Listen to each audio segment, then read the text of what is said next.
My name is Daniel Walker, and I am 34 years old. The day everything broke apart started with a sentence I still hear clear as day. My parents think you are a step down from my ex, Lauren said. I do not want to make them uncomfortable. She said it calm, almost polite. This came after I asked why I was not invited to her sister's wedding. I waited. I honestly thought she was setting up a bad joke. But nothing followed. No smile. No backtracking. I nodded once and said, I understand. That was it. I did not raise my voice. I did not plead my case. I did not ask questions I already knew the answers to. I just took the hit and swallowed it whole. While she went to the wedding, I packed my life into boxes. I folded shirts we had bought together. I unplugged electronics I had installed myself. I moved through the apartment quietly, like someone leaving a place that was already gone. By the time I checked into a hotel, the room felt borrowed, not mine yet. A few hours later, my phone rang. The caller was Robert, Lauren's father. His name lit up my screen like a red alert. Daniel, are you okay? He asked. Are you in the hospital? His voice shook. That was when I realized how deep the story went, how many lies had been told to keep me out of sight.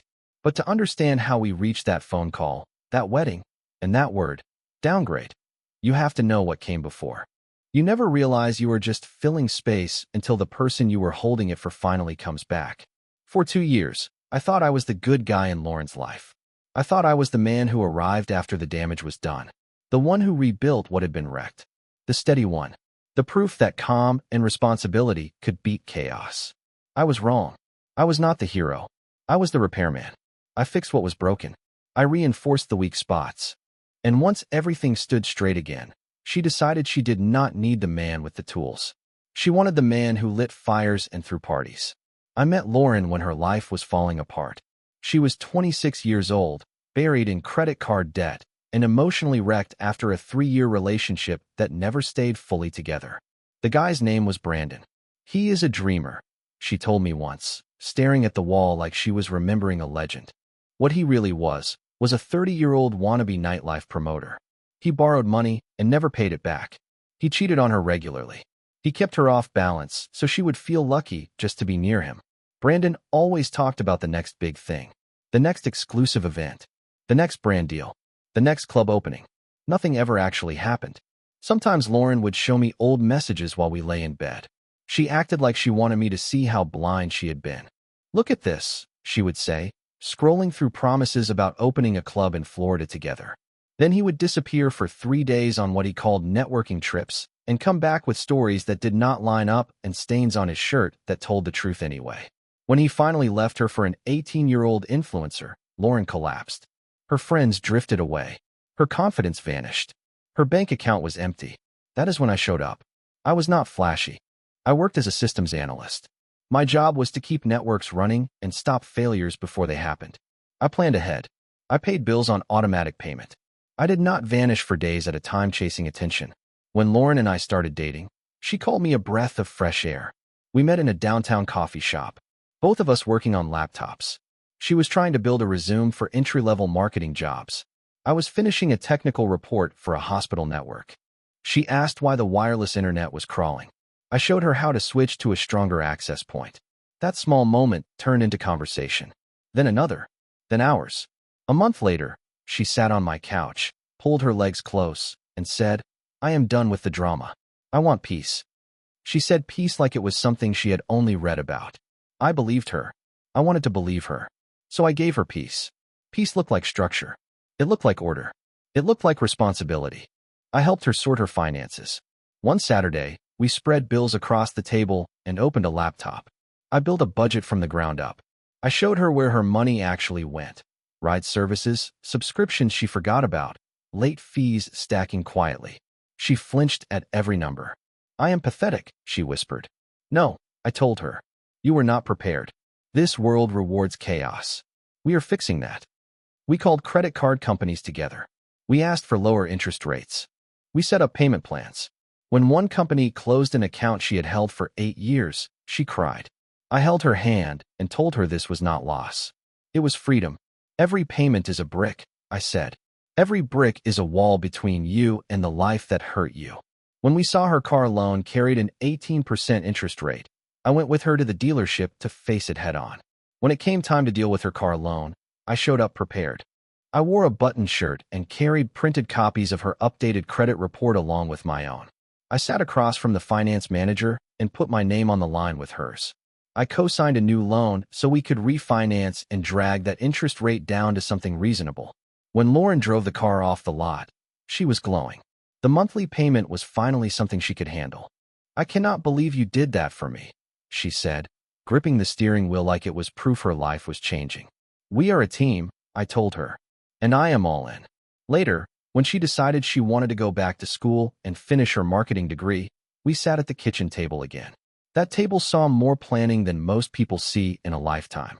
"If I take 4 classes this semester, I can finish in a year," she said, "but I will have to cut my hours at work." I looked at the numbers. My paycheck, our rent, the utilities. "I will cover the rent completely," I said. "You focus on school.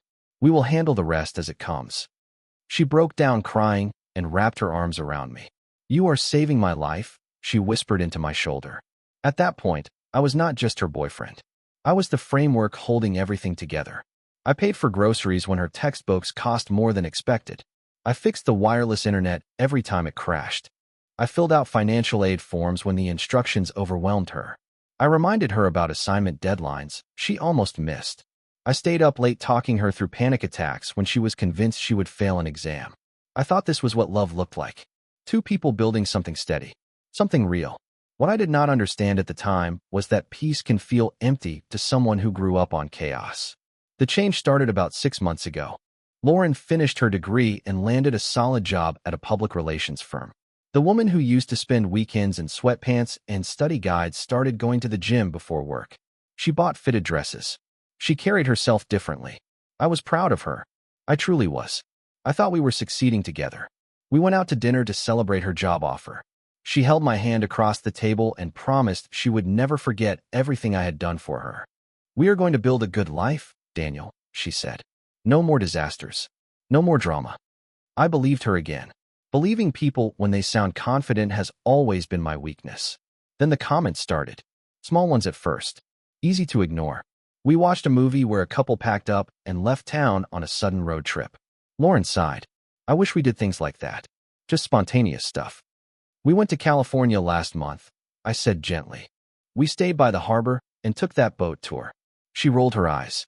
"Yes, but we planned it. You had a spreadsheet, a schedule, a packing list. That is not the same as just going." I laughed it off, but something tightened in my chest. Over the next few weeks, the comments sharpened. "You stare at screens all day," she said one night while I finished a report at my desk, and she scrolled on her phone. "Do you ever want to build something? Create something real?" "I build systems that keep hospitals running," I said, trying to keep my tone light. "If I do my job right, emergency rooms do not lose access to patient records in the middle of the night." She shrugged. "You know what I mean. It is just so sterile. There is no excitement." One Saturday, we attended a rooftop birthday party for one of her coworkers. Everyone there was loud, polished, and dressed like they belonged on a magazine cover. Music from the disc jockey thumped through the air. Someone asked what I did for a living. I explained it plainly. "So you are the guy in the server room with the blinking lights," one man joked. The group laughed. Lauren laughed too, a little louder than everyone else. "On the drive home," she said, "you could have made your job sound more impressive. People do not get excited about servers." I kept my eyes on the road. "I am not trying to impress anyone," I said. "I am just telling the truth." She turned up the radio and looked out the window. That was the first night I wondered if she was ashamed of me. Everything came to a breaking point during the week of her younger sister Olivia's wedding. That wedding was a major event for her family. Olivia was marrying into money. Old money. Country club families who sent holiday cards on thick paper and hosted charity galas for causes they never had to worry about. Lauren was the maid of honor, and she was terrified something would go wrong. Appearances suddenly mattered more than anything. Every day felt like a performance. She wanted her family to see that she was no longer the unreliable sister. She had the career. She had the apartment. She had stability. I assumed I was part of that picture. I was wrong. I truly believed I was part of the evidence. I thought I was living proof that her life had changed. I planned to stand next to her as the steady man who balanced everything out. I wanted to look right too. So, a week before the wedding, I went to a tailor downtown and spent $600 on a charcoal-colored suit. The tailor measured my arms, pinned the waist, adjusted the sleeves, and smiled while he worked. "You are going to look sharp enough to steal attention from the groom," he said. I laughed, but deep down, I hoped Lauren would look at me that way. I wanted her to feel proud standing next to me. The day before I picked up the suit, I got a fresh haircut. I had my beard trimmed. I polished my shoes until they reflected light. I even had my car detailed so that when we pulled up to the venue, nothing about me would suggest I was anything less than worthy. I was ready to be what she needed that day. The proof that she had moved on from men like Brandon, the kind of guy who wore ripped jeans to serious events and thought any shirt with buttons counted as formal wear. 2 nights before the wedding, I came home with the suit bag slung over my shoulder. Lauren was stretched out on the couch, scrolling through her phone, her bare feet tucked under her legs. "Hey," I said, unable to hide my excitement. I went into the bedroom, changed into the suit, fixed the tie, and stepped into the living room. "What do you think?" I asked, smoothing the lapels. "Does the tie work?" Her thumb stopped moving. She looked up at me. She did not smile. She did not say I looked good. Her face tightened, almost like I had said something wrong. "It is fine," she said. "Short. Flat. Very you." I forced a small laugh. "What does that mean?" She sighed and barely set her phone down. "I do not know, Daniel. It is safe. It is gray. It is what an accountant wears." She said the word accountant like it meant wallpaper. "I am an analyst," I replied. "But sure," I added, already pulling off the jacket. I felt the sting, but I buried it. I told myself she was stressed. Weddings do that. Maid of honor pressure. That was the excuse I gave her. I hung the jacket on a chair and sat across from her. "So what is the plan for Saturday?" I asked. "The ceremony starts at 4 o'clock, right?" I was thinking we could leave by 2 o'clock to allow time for traffic and photos. She did not answer. She locked her phone, placed it face down on the table, and stared at a loose thread on a pillow. The silence that followed felt heavy, the kind that quietly squeezes your chest. "Lauren," I said carefully, "about the wedding." She inhaled deeply, like someone bracing for cold water. "I have been talking to my mother," she said. "All right," I replied. "Is your sister stressed yet?" "Olivia is fine," she said quickly. "It is the guest list. It is tight, and my parents have been making comments." I frowned. I liked her parents. Her father, Thomas, and I watched football together whenever we visited. We talked about cars. I even set up a wireless mesh system in their house so the internet would reach the sunroom where he liked to read. I had never felt unwelcome. "Comments about what?" I asked, leaning forward. She finally looked at me. Her eyes carried something I had not seen before. Pity mixed with irritation, like I had made her do something unpleasant. "About you and Brandon," she said quietly. My stomach dropped. That name had not been spoken in our home for 2 years. "Brandon," I repeated. "Why are they talking about him?" "Because he was memorable," she said, her tone sharpening. "He had charisma. He filled rooms. My parents, especially my mother, missed that energy." She paused. "They think you are a good man." "They do. But they think you were the safe option. A rebound." She dragged the word out, knowing it would land hard. "A rebound," I repeated. It tasted bitter. "We have lived together for 2 years," I said. "I pay half the bills. I co-signed your car loan. I helped you finish school. I am not a rebound." She shrugged like it was nothing. "That is how they see it," she said defensively. "I am just telling you what they said. To them, going from Brandon to you is a shift." She hesitated, then said it. "A downgrade in personality." The words settled into the room like dust. Downgrade. It clung to the walls we painted together, to the furniture we assembled side by side. I swallowed. "And what does that have to do with the wedding?" I asked. Her voice dropped to a harsh whisper. "I do not want you sitting there all night knowing they are comparing you to him. It would be uncomfortable." She looked away. "For my sake, and honestly for yours, I think it is better if I go alone." I could not move. The logic made no sense. If her parents doubted me, the answer was not to hide me. It was to let them see the man who quietly rebuilt her life piece by piece. But the way she looked at me, like I ruined the picture, froze me in place. "You are uninviting me," I said flatly. "From your sister's wedding," I continued, "where I am supposed to be the date of the maid of honor." "I am protecting you," she said, standing up fast and grabbing her phone again, holding it like a shield. "Why do you always make things so hard? I am trying to spare your feelings. My mother is going to be drunk and critical, and I cannot deal with your insecurity on top of my maid of honor responsibilities." There it was. Not her embarrassment. My insecurity. The problem was not that she was ashamed of me. The problem was that I could not quietly accept being hidden. "I see," I said. And I did see. Just not the picture she wanted me to see. I did not see a caring partner protecting me from judgmental parents. I saw a woman ashamed of the man who carried her through her worst years. I saw a woman who rewrote history, turning a toxic, unemployed liar into a charming legend, and the man who rebuilt her life into a boring mistake. "Fine," I said. My voice came out calm. Too calm. She blinked, surprised. "Really?" she asked. "Yes," I said. "If your parents think I am a downgrade, then I should not be there. You go. Have fun. Do what you need to do." Relief washed over her face. Her shoulders dropped. She walked over and kissed me on the cheek. That kiss felt like its own kind of betrayal. "Thank you for understanding, Daniel," she said. "You are so sweet. This is why we work. You are logical." "Logical," I repeated, looking at the gray suit hanging on the chair. She spent the rest of the night pacing, packing, reading lists out loud, sending messages to bridesmaids, recording voice notes for Olivia. Every now and then she looked at me and asked, "You are okay, right?" in a tone that clearly meant she wanted reassurance, not honesty. I nodded every time. I had already decided. She told me she would stay at the hotel near the venue the night before the wedding to help her sister get ready. "I will see you Sunday morning," she said the next afternoon as she dragged her suitcase to the door. Her hair was styled. Her makeup was done.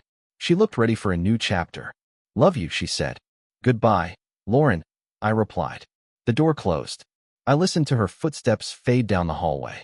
I waited until I heard the elevator chime. Then I walked to the window. 3 stories below, a rideshare car pulled up. Lauren stepped outside with her suitcase. The back door opened. She was not alone. A man stepped out to help her with the bag. He wore a flashy leather jacket and walked like someone who believed the world was watching him. I recognized him instantly.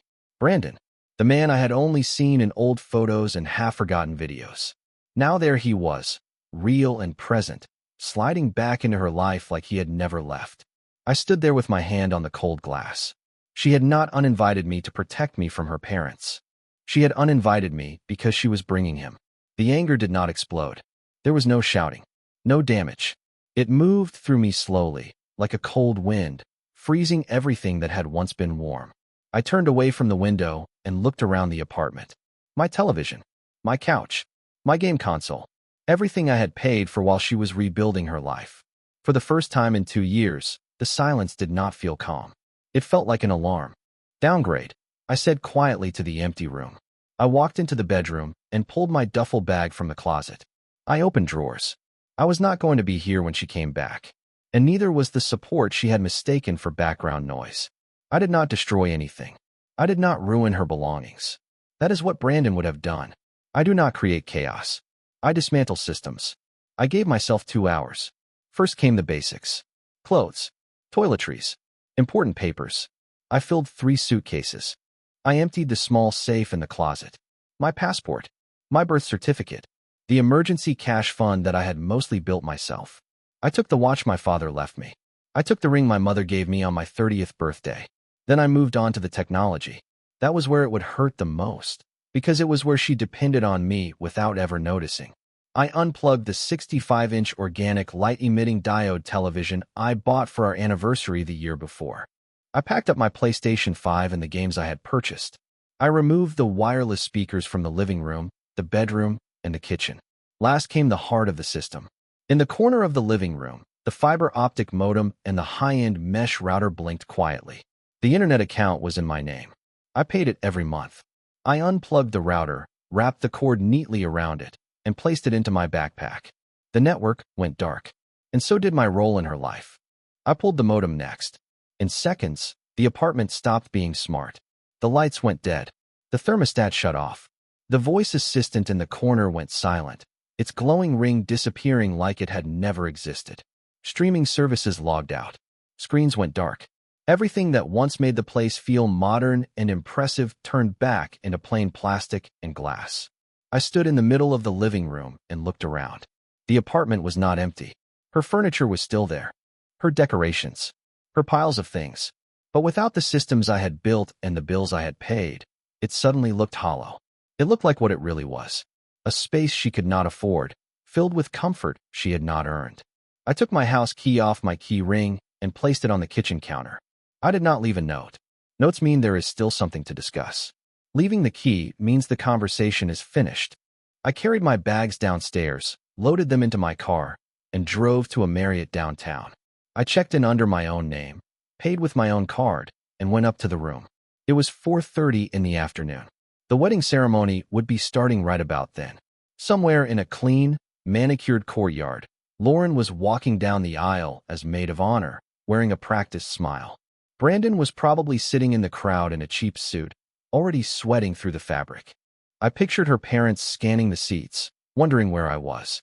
I ordered a whiskey from room service and sat on the edge of the bed. The silence in that room was heavy, but it was not lonely.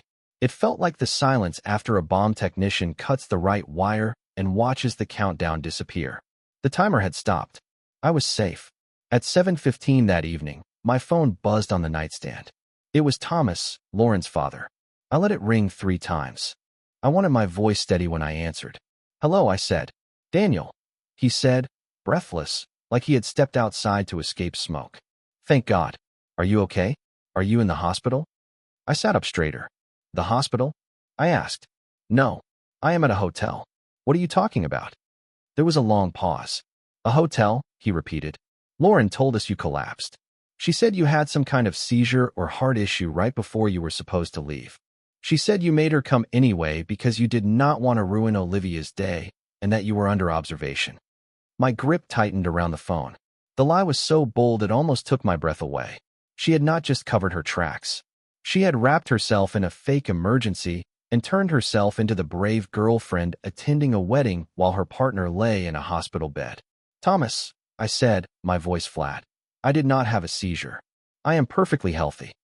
I do not understand," he said. I could hear music and glasses clinking behind him. The reception was in full swing.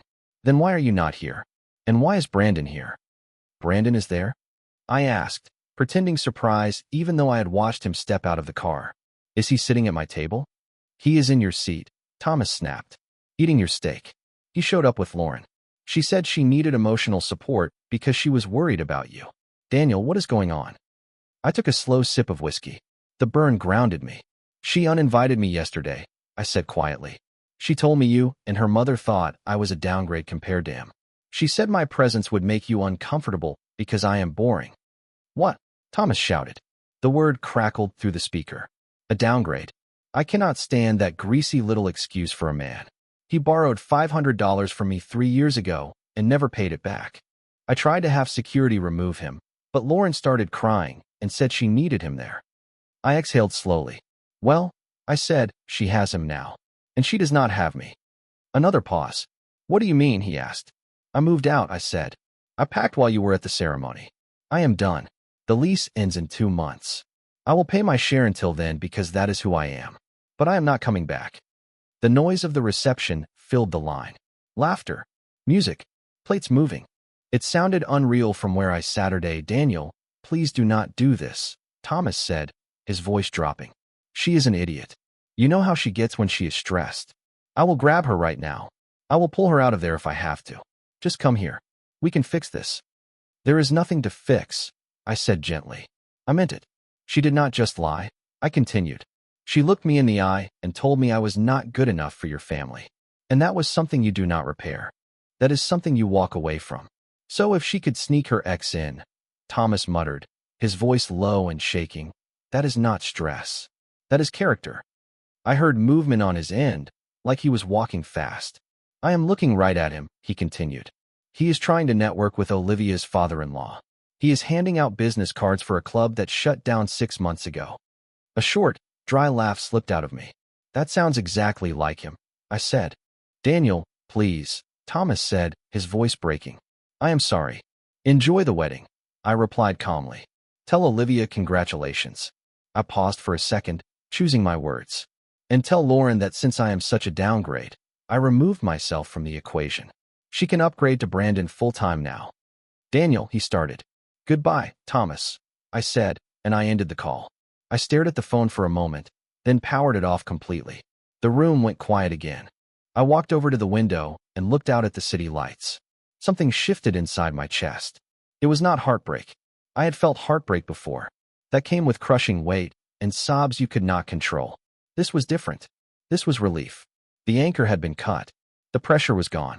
I did not know exactly what was happening in that reception hall miles away, but I understood the structure of Lauren's life better than she did. I had just removed the load-bearing wall. Gravity would handle the rest.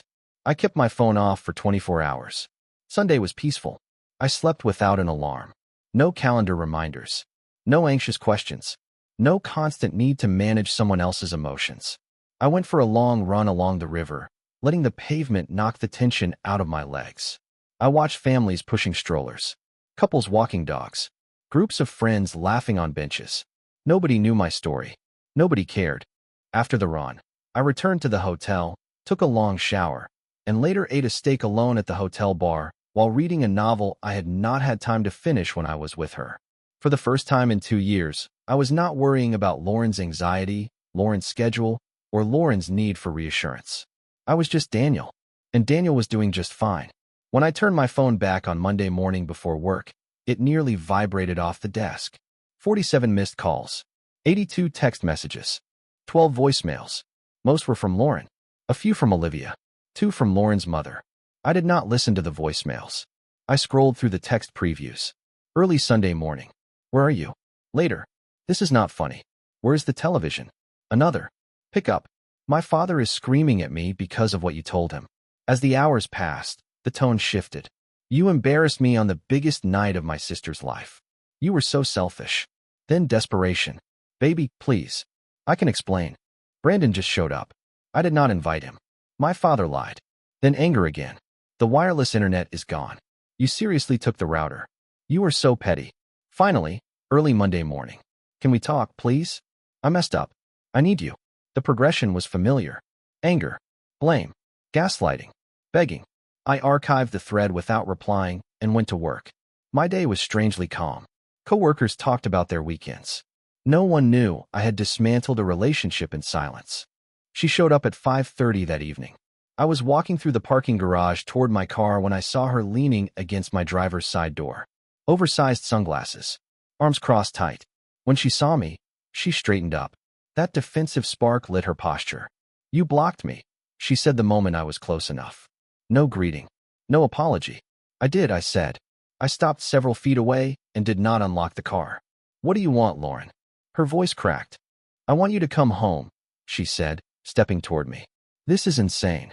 You do not just move out. You do not disappear after 2 years because of a misunderstanding. A misunderstanding? I repeated. Is that what we are calling it? Her jaw tightened. I took a slow breath. You told me your parents hated me so you could bring your ex to a family wedding, I said. Then you told your father I was in the emergency room having a seizure to explain why I was not there. I looked at her steadily. Which part did I misunderstand? She flinched. That lie was the one she could not defend. She looked down at the concrete. I panicked, she whispered. Brandon texted me Friday night. He said he was going to be in town. And right then, without her realizing it, she told me everything I needed to know. He told her he wanted to see if there was still a spark. She said she just wanted closure. She said she needed to prove to herself that she was finally over him. So you brought your ex as your date to your sister's wedding to prove you were over him? I asked. That is some interesting logic. It was a mistake, she cried, finally pulling off the sunglasses. Her eyes were red and swollen. He was a disaster, Daniel. He got drunk. He hit on Olivia's new sister-in-law.